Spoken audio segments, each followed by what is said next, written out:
بشراكم بشراكم بشراكم بشراكم يا أهل الذكر بشراكم بشراكم بشراكم بشراكم يا أهل الذكر wargelin muhiim ah dadweynaha ku dhaqan magaalada Garowe nawaaxigeeda gaar ahaan xaafadda Waabari agagarka masaajidka Dacwo waxaa lagu wargelinayaa in xaafadda lagaga furay madrasada Nuurul Islaam ee barashada Quraanka Kariimka iyo sidoo kale culuumta sharciga Sheekh Cabdixakiin Muuse Cali oo kamid ah maamulka madrasada ayaa sharaxaya maadooyinka lagu baran doono halkan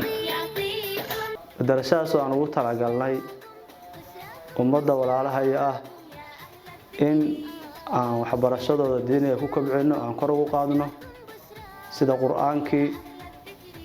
iyo waxyaalihii quraanka uu watay oo farbarkii iyo khadkii oo ilmihii la barayo iyo culuumtii sharciga khaasatan culuumta sharciga sida fiqiga iyo xadiidka iyo tafsiirka iyo culuumda carabiyaadkii naxwihii iyo sarfigii balaaqadii iyo usuul fiqiga wax ku tacalluqa darasadaas xaafadda ay ku taalo waa xaafadda Waabari gaar ahaan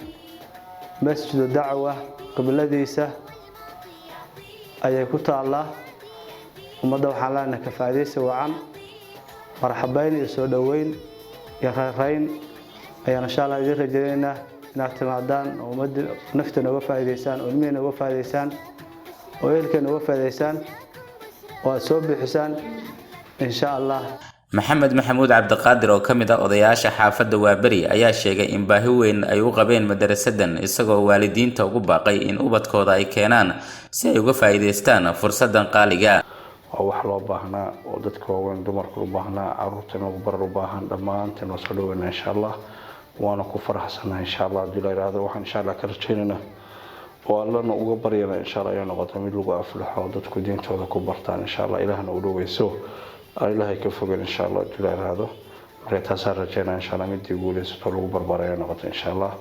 عاد باونا وسلونا دانا هذاك قد دقن يحفظ الدقن بقى هو ينبع الواقعي سيد الدين تقول كي بقولف كل ركسن يباهي الدين المجرته معلمين تدودن كويس كذا هاي عاد بقول كي بقول بلو بحنا إن شاء الله جل هذا وحكى رجعنا يعني نقدر إن شاء الله معلمين نسوه بي وحد ديسمبر إن شاء الله معك رجعنا إن شاء الله إن شاء الله باقي وحاول إن شاء الله ما عندك والدين إن شاء الله إنك سوق يبقران إن شاء الله عروتك يصلان إن شاء الله